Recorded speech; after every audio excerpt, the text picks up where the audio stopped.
boa tarde, ótima semana para você. Obrigada a quem nos assiste do Brasil, de fora do Brasil, de qualquer lugar do mundo. Obrigada pelo seu carinho, pela sua audiência. É sempre muito bom ter você conosco, uma alegria entrar na sua casa. Eu te espero já em todas as nossas redes sociais, tá? A emissora tem Instagram, Facebook e o canal do YouTube, que é o Hit TV Oficial. Se você ainda não é inscrito, inscreva-se, porque através dele você pode acompanhar a nossa programação em tempo real e encontrar também todos os programas que já foram ao ar. Ali no sininho você pode ativar as notificações, assim sempre que tiver vídeo novo, você vai ser avisado. Eu tô te esperando sempre também no meu Insta, @JaqueStefano, por ali sempre um pouquinho dos bastidores, do programa ao vivo, do meu dia a dia, sempre tem uma palavra, orientações legais lá pra você. Eu te espero pra gente ficar ainda mais pertinho, tá? @JaqueStefano. Enquanto o programa acontece, eu espero a sua participação através do nosso WhatsApp. Hoje a gente vai falar sobre como os nutrientes agem no organismo, então se você já tem alguma pergunta ou quer fazer uma colocação sobre o tema, envie para nós no 11 3337 5886. 11 3337 5886. Para falar com a gente sobre esse assunto, eu recebo a Bianca Vilela, que é mestre em Fisiologia do Exercício e palestrante. Tudo bem? Boa tarde. Tudo bem, Jaque. Boa tarde. Obrigada pela oportunidade. Prazer te receber aqui, viu? Obrigada.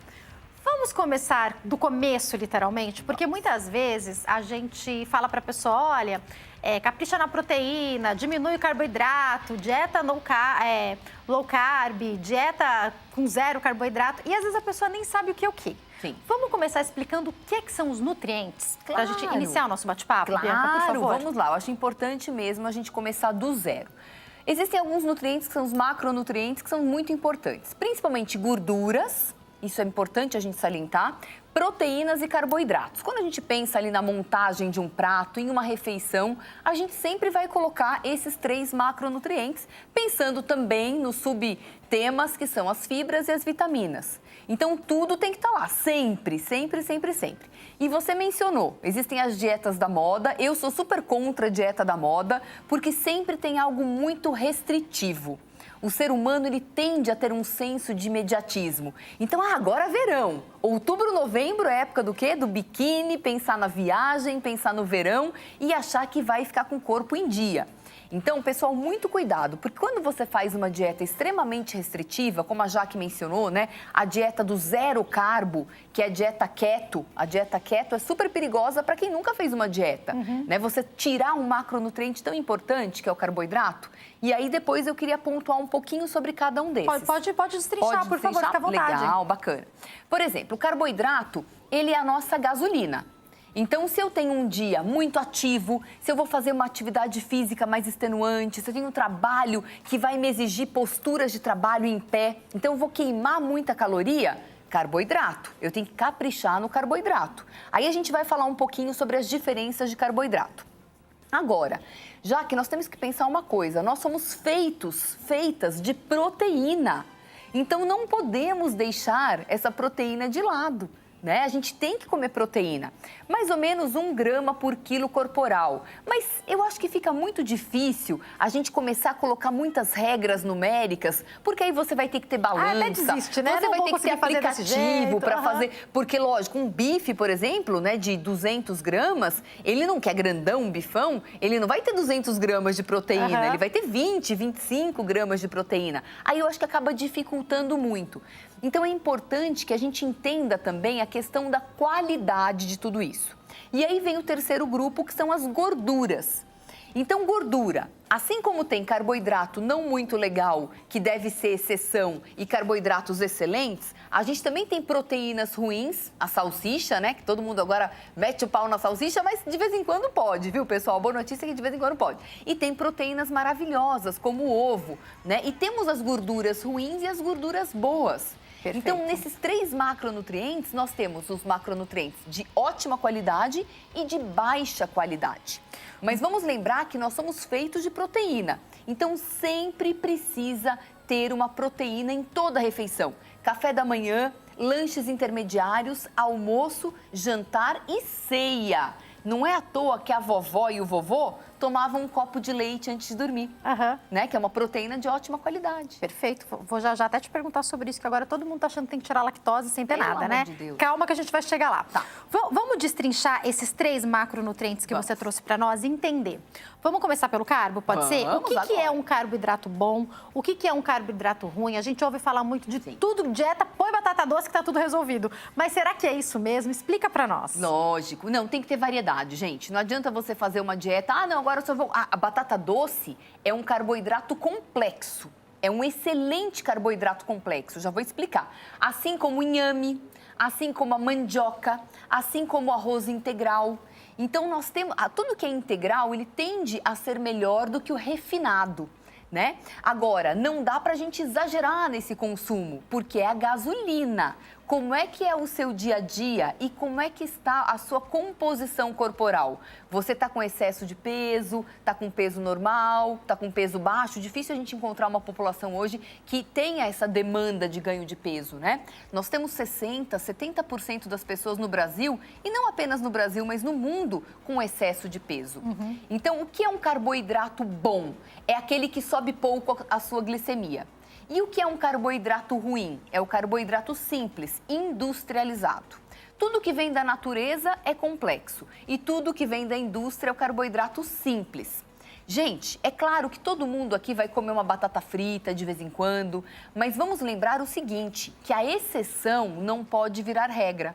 Então, eu não vou, por exemplo, usar uma batata frita para as crianças, para mim, para a família toda, numa terça-feira. Deixa para um final de semana, deixa para uma situação mais atípica, segura um pouquinho a onda. Então, esses carboidratos industrializados, que têm muitas vezes conexão com a fritura, né, com gordura também ruim, né, eles fazem a glicemia subir muito. E nós estamos com uma população pré-diabética gigantesca. Essas pessoas, na maioria das vezes, nem sabem, nem conhecem a própria situação. Então, quanto mais você desgasta o seu pâncreas, que é o órgão que produz a insulina, né, por meio desses picos de glicemia, come muito carboidrato, sobe a glicose lá em cima, o pâncreas tem que vir com insulina correndo para tirar aquilo do sangue. Para onde que ele vai levar? Sabe para onde para os adipócitos. Então, é aí que você engorda, né? Você sobe muito a glicemia, nessa subida os hormônios ficam completamente desbalanceados e você tem um acúmulo nos adipócitos. E aí esse é o carboidrato ruim. Já me conta se tem alguma coisa a ver com... Eu tenho visto muitas pessoas reclamando de gordura localizada, daquela pochetinha, e eu vi algumas pessoas explicando que pode ser resistência à insulina. Tem alguma ligação com isso que a gente está falando? Totalmente, síndrome metabólica. Sabe aquela questão, água mole em pedra dura, tanto bate até que fura?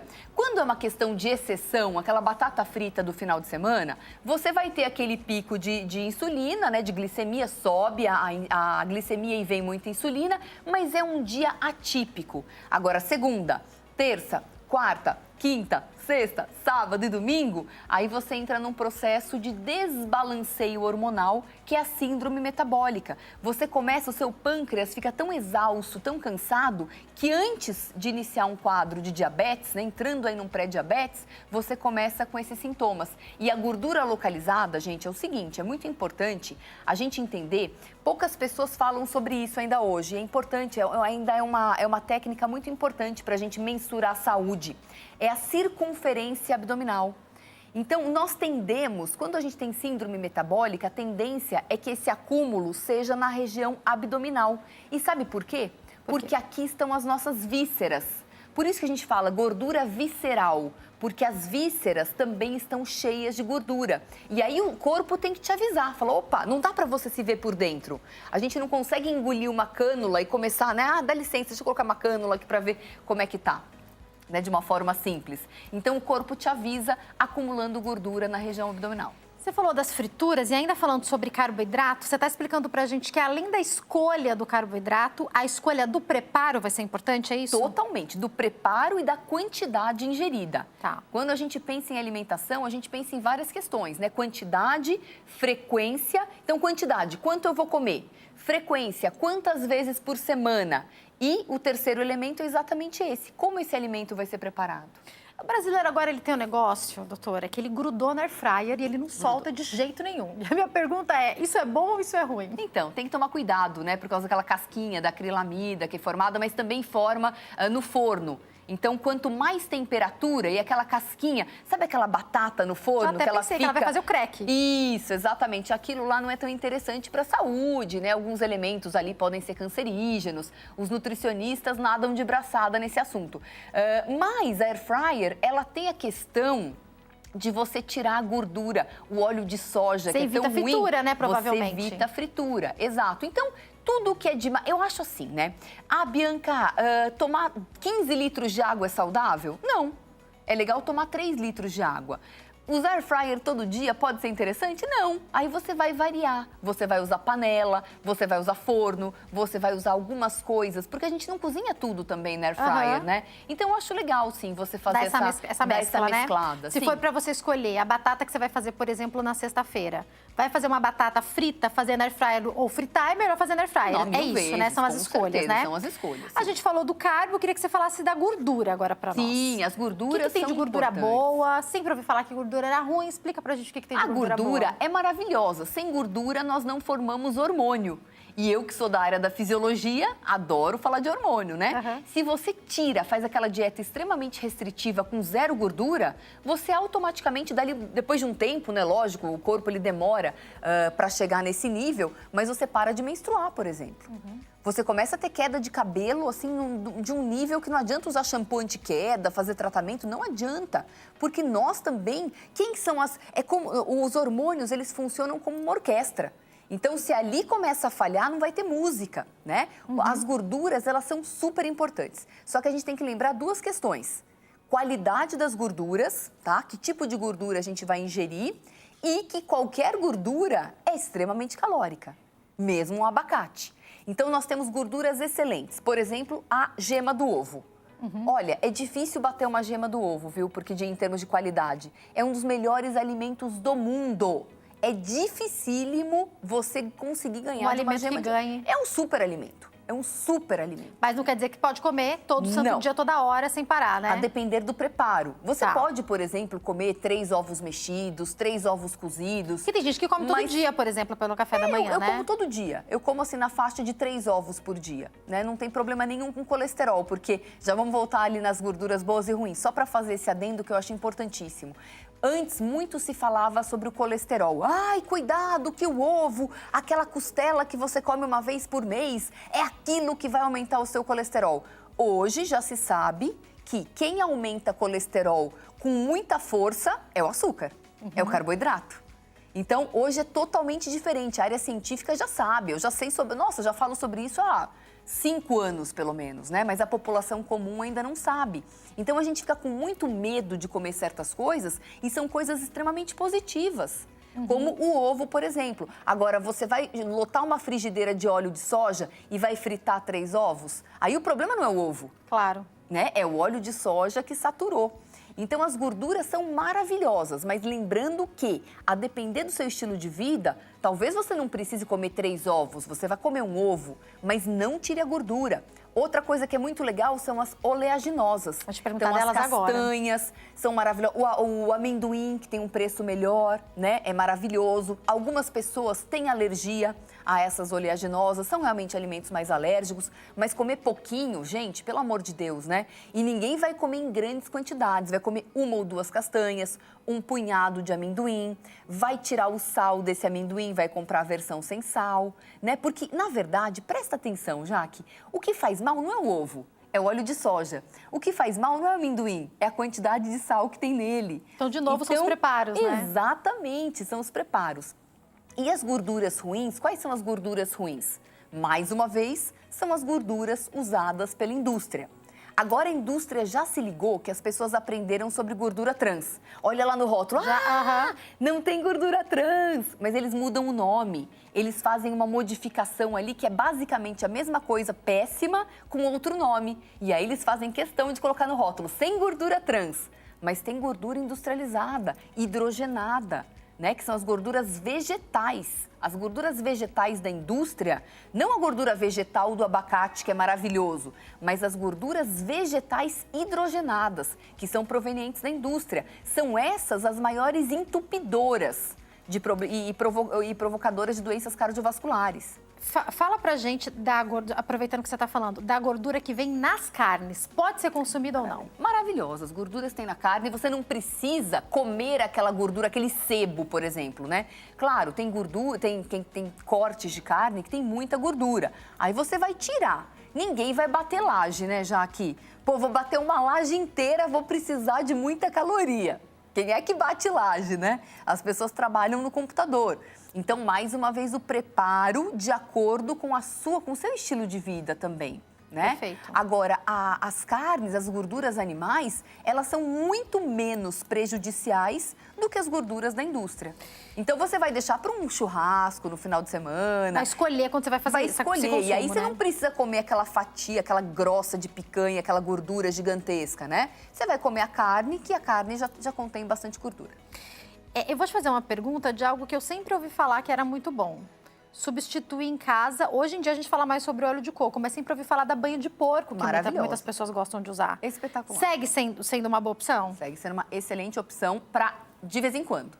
Tá. Né? Você vai fazer preparo sem gordura. Hoje você tem panelas antiaderentes. Você não precisa nem colocar azeite mais, Não, né? mas você vai fazer vai pegar um exemplo que a minha família é mineira, um tutu de feijão. Né, que é uma delícia. Você não vai fazer um tutu de feijão light. A minha avó, gente, é um sacrilégio falar pra dona Maria José isso, né? Quando viva, fazia muito tutu.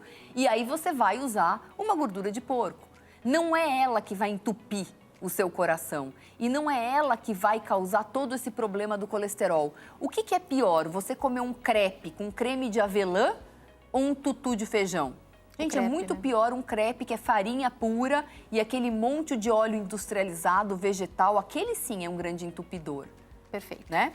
Então, Daqui a pouco eu vou destrinchar um pouco mais do que você falou de cada um, né? tá? São mitos e verdades. Vamos pra proteína, então? Vamos pra Vá, ela? proteína é minha praia. Por Proteína favor. é minha praia. Proteína, a gente forma músculo. Hoje nós temos um problema seríssimo que poucas pessoas estão enxergando, né? Que é uma doença, um quadro patológico chamado sarcopenia, que é a perda, degradação de massa muscular. Então, quando a gente vê um idoso, por exemplo, já viu um idoso no final da vida cheio de músculo? Você já viu isso? Dificilmente. Dificilmente. Geralmente, as pessoas caminham ali para a finitude, muito sem músculo e muito sem a parte óssea. Por isso que as pessoas não conseguem, muitas vezes, terminar os últimos anos de vida na posição em pé. Elas ficam acamadas. Né? E se eu não cuidar, e é uma coisa diária, esse resultado ele é diário, ele é cumulativo. Então, os jovens hoje em dia, eu vejo muito jovem hoje em dia com menos massa muscular do que eles deveriam ter. Eles já têm doenças de idosos, ali a sarcopenia. Hoje em dia temos medicamentos, por exemplo, né, que eu não vou citar o nome, né, ele até mexeu com o PIB da Dinamarca para ver a quantidade de venda, né, é uma venda mundial e pior, estão fazendo a versão para crianças, que é aquele que você injeta na barriga, né, para emagrecer, que é um tratamento, na verdade, para diabético. E ele tem um efeito colateral muito severo, que é o emagrecimento, mas não é emagrecimento atrelado à perda de gordura, e sim atrelado à perda de massa muscular. Então, quando a gente ouve falar desse medicamento que off-label ele está sendo usado para emagrecimento, peraí. Talvez não deva ser indicação, é isso? Não, com certeza não é indicação. Para diabético com ressalvas, né? Claro, o Porque médico o que vai ele ter faz? que avaliar. Vai perder a massa magra, Vai é perder isso? a massa magra. O efeito colateral dele é esse. Só que você na balança vai... Olha, emagreci 5 quilos. Só que você está degradando a sua massa muscular, está perdendo a sua massa muscular. E o pior, o que mais me assusta, eles já estão lançando a versão Kids para crianças. Meu Deus. É seríssimo. É uma coisa muito séria, me deixa assim de cabelo em pé. E eu não entendo como, né, os médicos, eles conseguem... Mas sabe o que eu percebo, doutora? Eu queria que você falasse um pouco sobre isso. Eu posso falar até por mim, por todos, eu acho. Quando a gente quer muito alguma coisa, a gente, muitas vezes... Acho que é uma coisa da nossa geração para os mais jovens até. A gente não quer o esforço para aquilo acontecer. Então, o que a gente sempre fala, né?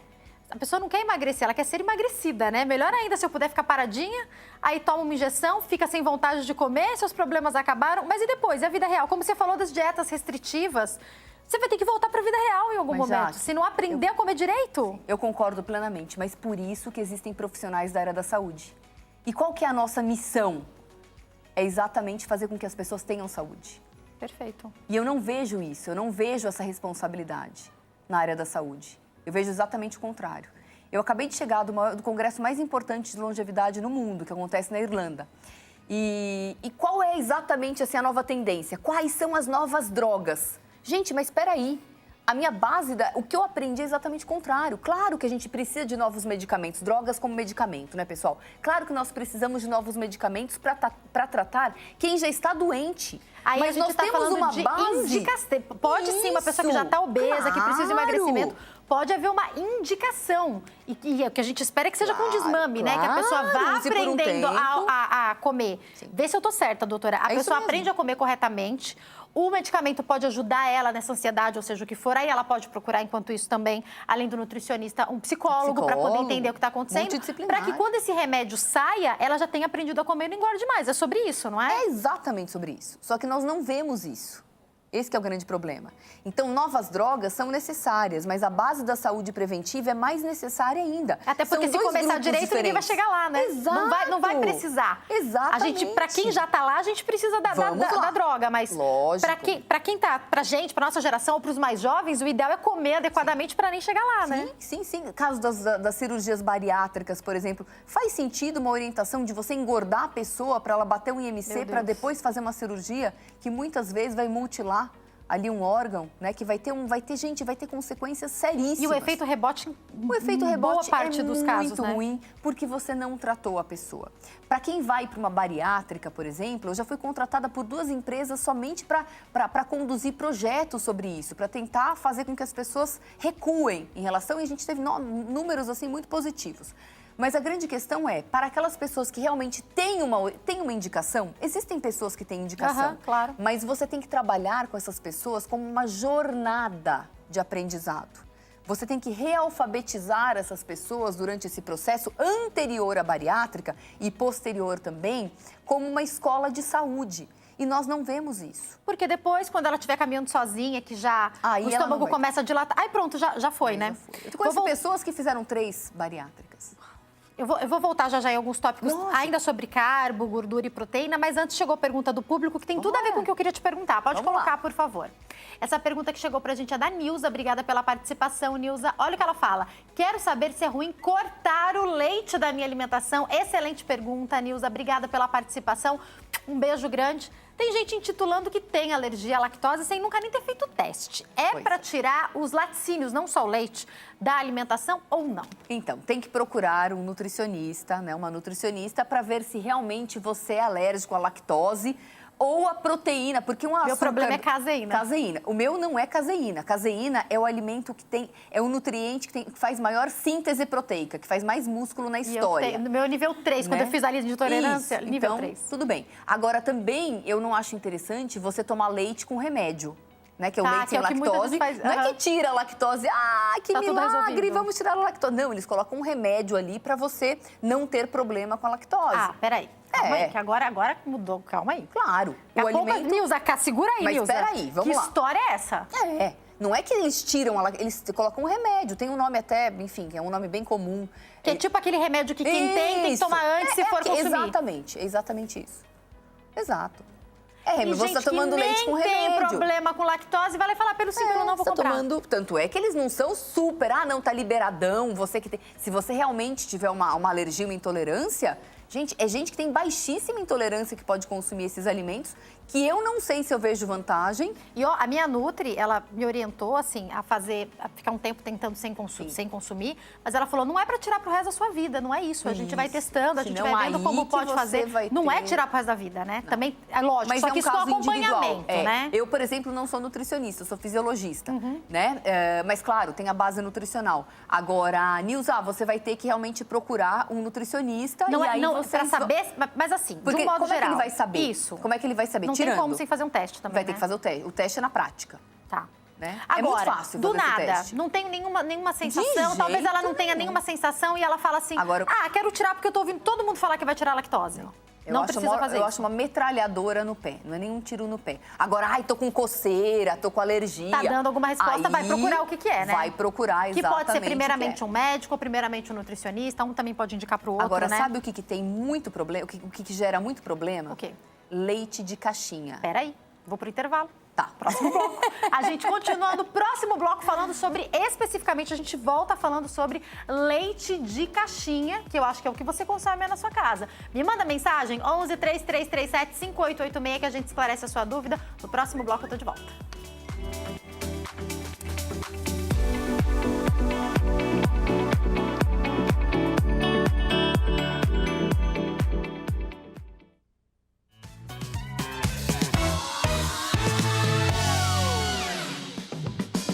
Nosso programa tá de volta. Eu vou contar um negócio pra vocês. A gente ficou o break inteiro conversando, porque esse assunto rende. A gente tá falando sobre como os nutrientes agem no organismo. Se você tem pergunta, manda pra gente no 11 3337 5886. Bianca Vilela é mestre em Fisiologia do Exercício e palestrante, tá aqui pra esclarecer as nossas dúvidas. Bianca, vamos voltar pra polêmica que você deixou. O leite de caixinha. Eu amo uma polêmica. Leite de caixinha, explica pra gente, não é bom? Bom, é um dos alimentos mais inflamatórios do planeta. Porque imagina você e depois volta, eles tem uma questão lá que a indústria consegue reaproveitar aquilo. Então, às vezes, com aquele leite em caixinha fora da geladeira, 4 anos. Faz sentido isso?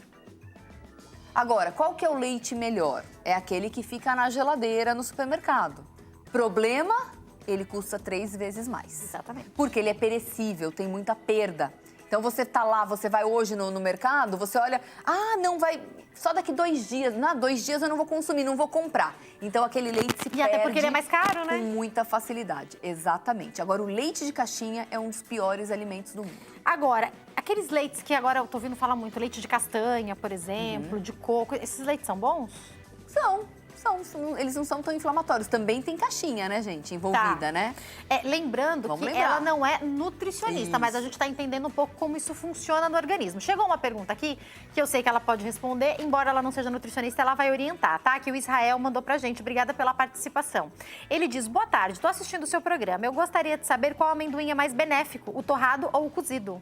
O in natura, com certeza, né? O cozido ao invés do torrado. Se bem que é muito similar, viu, Israel? Eu, sinceramente, acredito que o problema do amendoim, lógico, tem aquele amendoim com casquinha, fritinho, aquele, lógico, que não é legal, né? Você sua mão fica laranja, tem uns, fica né? laranja, Aí já tem alguma fica coisa melada, errada, né? Fica super oleosa, né? Você termina de comer, parece que você passou gloss. Exatamente. Então, né? Tá na cara que tem alguma coisa errada, lógico, né? Tá na cara que aquilo tá super gorduroso. Mas a grande questão é o preparo, então, essa questão da gordura e do sal. Prefira o amendoim mais in natura possível, sem sal. Perfeito. Aí, se você quiser colocar um pouquinho de sal, um temperinho, aí você faz na sua casa.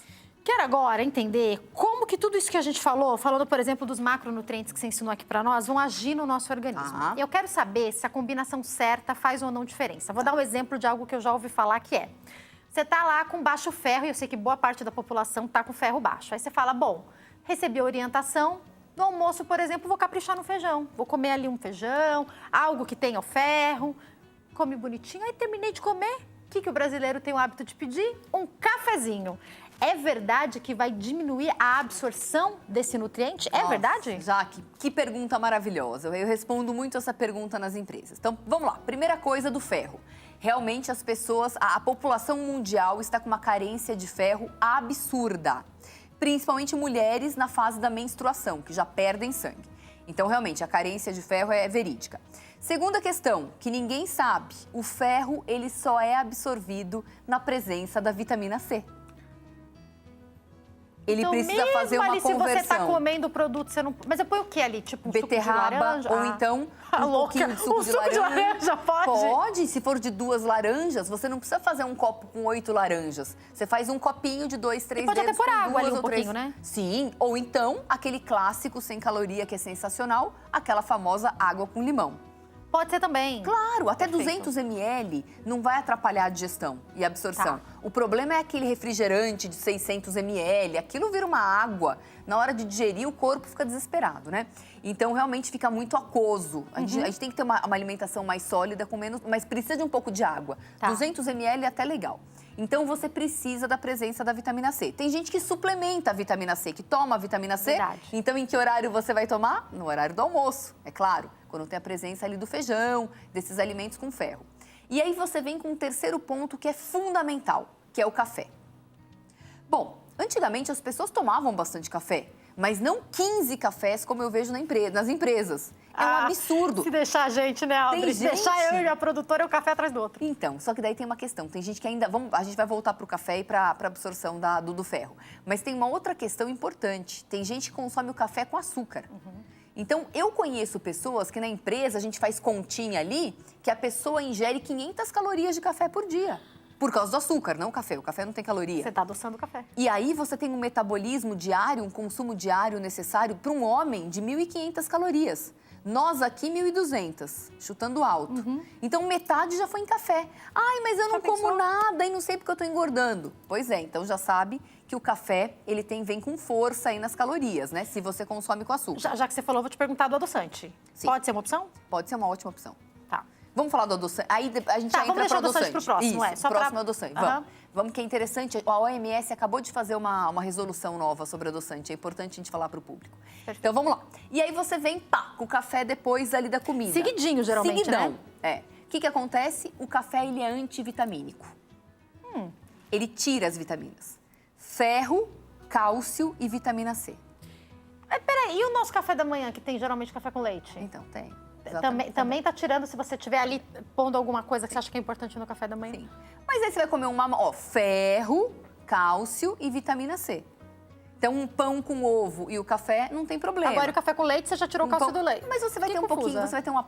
vai. Você vai diminuir, sua absorção não vai zerar, é isso? Não vai, pode chegar muito próximo a zero. Quer dizer, já é pouco, né? Se já é pouco, exatamente. Tá. Então, mas tudo bem, vai ter um antídotozinho ali. Eu não sou contra o café com leite, mas saiba que o café, ele vai dificultar muito, muito, muito a absorção do cálcio.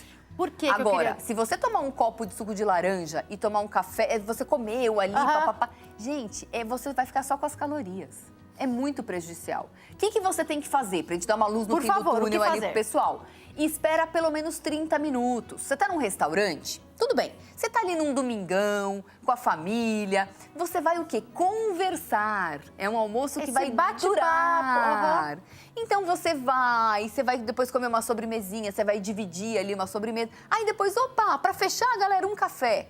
Você está na empresa, por exemplo, vai para o restaurante por quilo, ou no próprio restaurante da empresa, né, corporativo, você vai almoçar, aí você vai, dá um tempinho, faz uma caminhada, tal, aí antes de escovar o dente, você toma o seu café, né? Dá um tempo, dá um intervalo. Chegou mais... Antes da gente... Pode concluir. Vai, pode falar. Aí a gente fala dos adoçantes, né? Mas deixa eu só fazer mais uma pergunta que chegou do público. Vamos colocar, por favor? Vamos.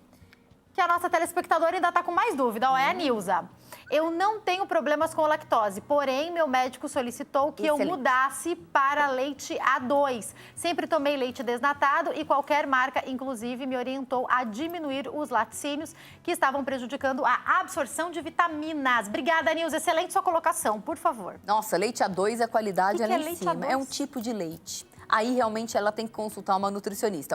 Eu tenho um coach nutricional e eu sempre consumo os iogurtes, por exemplo. Eu gosto muito de iogurte. Eu não tomo leite. Eu não sou aquela pessoa que toma leite. A menos um cafezinho com leite, muito raramente. Já tá numa padaria, é gostoso, né? Aquele leite vaporizado.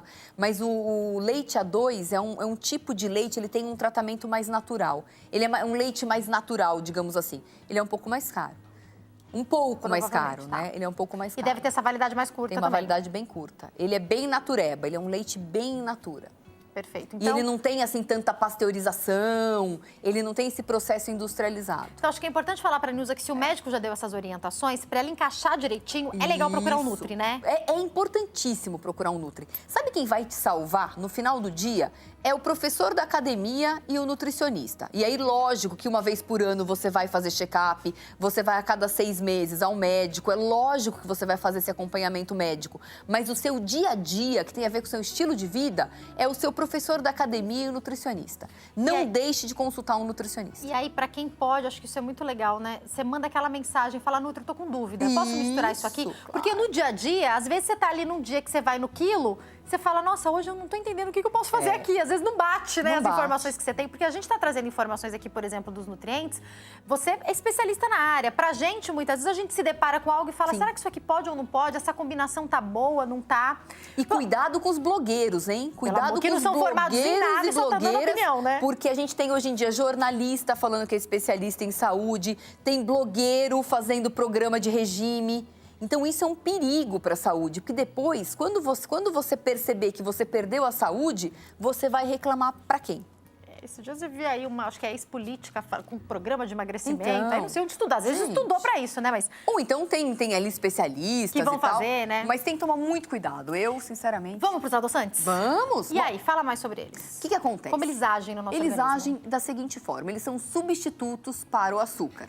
Tá. É lógico que eles são produtos ultraprocessados. A gente não tem, né? Logicamente. O adoçante é uma maravilha, então quer dizer que eu vou começar de manhã usando adoçante e só vou parar antes de dormir? Não! Você vai usar de uma forma muito comedida. Assim, por exemplo, como você comeria um chocolate de uma forma muito reduzida, Tá. né? Então, eu, por exemplo, não sou contra o uso de adoçantes. Existem adoçantes muito legais no mercado. Lógico, se a gente for pegar os adoçantes de antigamente, aquela sacarina, o ciclamato de sódio, que são os mais antigos, quase não se usam mais, a menos em produtos de baixa qualidade, tá? Esses realmente são muito ruins. Mas eu brinco que de sucralose para cima, você pode utilizar com moderação. Tem a estévia não é... A estévia, ela é ultraprocessada, mas ela é proveniente, porque ela vai virar o pozinho, né? É aquela plantinha que vai virar um pozinho. Então, ela também é ultraprocessada, ela teve esse processo industrial. Mas ela é maravilhosa, você quase não tem efeito, você não tem efeito colateral de estévia. O problema da estévia é a palatabilidade. É isso que eu ia falar, ela não é tão gosto que eu tenho de estévia em casa. Mas já provou o que tem? São várias marcas, que tem 50% sucralose e 50% estévia? Não. É 50-50, é muito legal. Aí tem o maltitol, o eritritol, o moon sugar, que também são naturais. Eu tinha perguntado o xilitol também. É, o xilitol. Algumas pessoas têm processos inflamatórios no intestino, mas não é o adoçante que vai causar isso. O problema é que a pessoa já tem o intestino ali poroso, o intestino já está machucado, já está inflamado. E aí alguns alimentos, amendoim também é outro, alguns alimentos, não apenas os adoçantes, mas vários alimentos, a lactose, a caseína, Agora também também, vamos falar da quantidade. Esses dias eu vi pai, não vou falar quem foi, foi meu pai. Ele pegou o suco que eu costumo fazer. Não, o meu café é entre 1 e 2 gotas. Isso. Se é o café coado, 1 gota dá. Se é aquele café de máquina expresso que é mais forte, 2 gotas. Perfeito. Gente, o meu pai pegou o suco. Pai, pelo amor de Deus, tô dando já uma bronca ao vivo. A especialista vai falar o que acontece com o seu organismo quando você pega e vira, né? Faz tsh. O que é isso? Não. Aí não é legal, né? Então, aí o que acontece? Exatamente por esse consumo exagerado que eu vou entrar na nova diretriz da Organização Mundial da Saúde. Acabou de sair a revisão da OMS sobre os adoçantes. E qual que é o título, qual que é o slogan do artigo? Os adoçantes não cumprem o papel que prometem. Só que o problema é que as pessoas só ficam ali no título. E Vamos não ver o que diz o leem. artigo. Exatamente. Quais são os dois públicos de adoçante? Galerinha da dieta E a galerinha os diabéticos. que é diabético. Exatamente. Na época da minha avó, tô falando isso há 30 anos, se a minha avó, naquela época, quisesse comer um doce, o que tinha de opção para ela? Só tinha um tipo de doce, que era uma gelatina. Era horrível. Era uma coisa de tampar o nariz para conseguir comer aquela gelatina. Depois que eles começaram a vir com outros produtos, mas também com um gosto com um sabor muito ruim. Hoje, Jaque, se a gente vai no supermercado, a gente tem uma prateleira quilométrica, tem todo tipo de alimento para diabéticos. Eu tenho bolo, eu tenho bolacha. Vocês querem falar, aquelas docerias, aliás, tem um bolo que é zero que eu até gosto mais do que o outro. Só que tem um porém. Então, vamos pensar nos dois públicos, né? Que são os diabéticos e a galera da dieta. O que aconteceu com esse boom dos produtos para diabéticos? É uma delícia e as pessoas estão consumindo muito. Exatamente como seu pai. Ai, nossa, não vai engordar, vou colocar 30 gotinhas. Então, aí acompanharam um grupo de diabéticos e um grupo de pessoas que estavam na restrição de dieta para emagrecimento e realmente as pessoas não emagreceram e os diabéticos não tiveram a glicemia mais baixa pelo excesso do consumo. Lembrando que se você vai comer um bolo que não tem açúcar, ele vai ter carboidrato, ele vai ter farinha, ele vai ter ovo, ele vai ter leite. Vai ter todo o resto, Vai ter todo o resto. Então, ele vai te engordar e essas coisas também sobem glicemia. Por isso que os adoçantes, entre aspas, não estão cumprindo o papel. Agora, se a gente usar da maneira adequada, então vai tomar um suco, põe 2 gotas no suco. Exato. E vai adequando o paladar. Até a hora que a gente consegue, por exemplo, o chá hoje eu já consigo tomar sem nada. Isso. A gente vai se adequando, né? Se tiver um café num dia que também não tem, só tem açúcar, não tem adoçante no lugar, eu dou meu jeito e tomo sem nada. A gente vai aprendendo, né? Aprendendo. E uma coisa que eu gosto muito, por exemplo, a galera fala, açúcar é vida. Eu já acho o contrário. Porque se açúcar vai subir sua glicemia em excesso e você pode se tornar um diabético tipo 2, eu já não faço essa relação do açúcar com vida saudável, né? Muito pelo contrário, Presta atenção, muito pelo contrário. Então, por exemplo, mas eu não consigo ficar sem comer chocolate. Nem eu.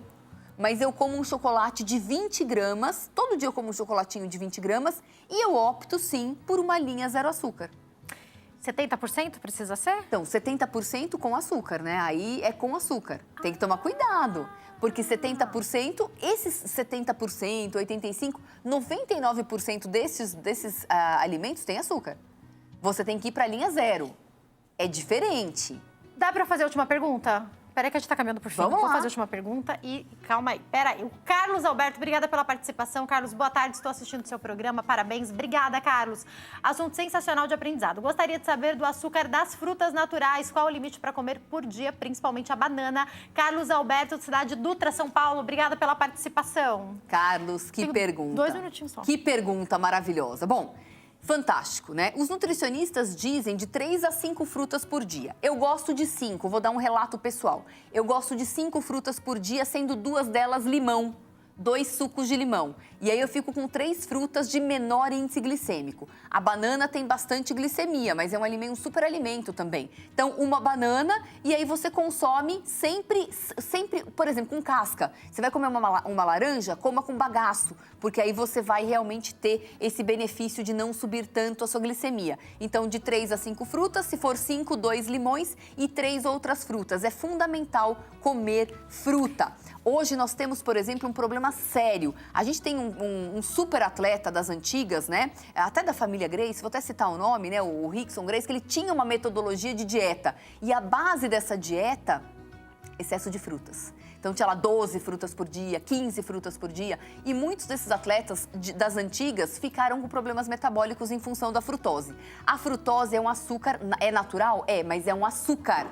Então, cuidado com esse excesso de frutas. Aquela coisa de você sentar no quintal e chupar uma bacia de laranja já não faz parte mais do nosso estilo de vida. A gente está muito mais sedentário. Então, cuidado com o excesso, mas não deixe de consumi-las porque elas são fundamentais para o nosso metabolismo.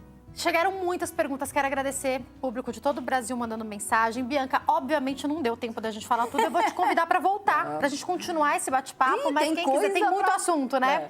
Mas quem quiser entrar em contato, Instagram, @BiancaVilelaOficial, e tem também o site biancavilela.com.br. Bianca, muito obrigada, volte mais vezes, viu? Obrigada, Foi um prazer te receber e a gente deixa esse bate-papo com gosto de quero mais, viu? Vamos lá, obrigada, pessoal, até a próxima. Tchau, tchau.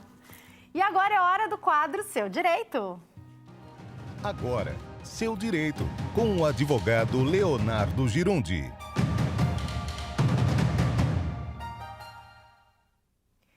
Segunda-feira é dia e ele já está aqui ao vivo conosco. Tudo bem, doutor Leonardo?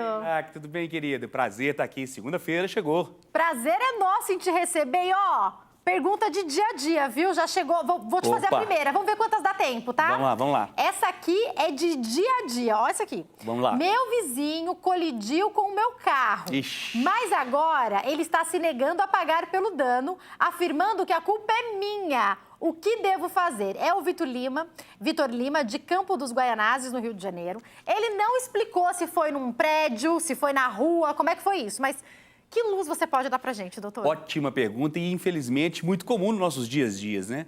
E aí, o que acontece? Provavelmente é prédio, né? Dificilmente isso aconteceria na rua. Como que ele ia saber na rua que foi o vizinho?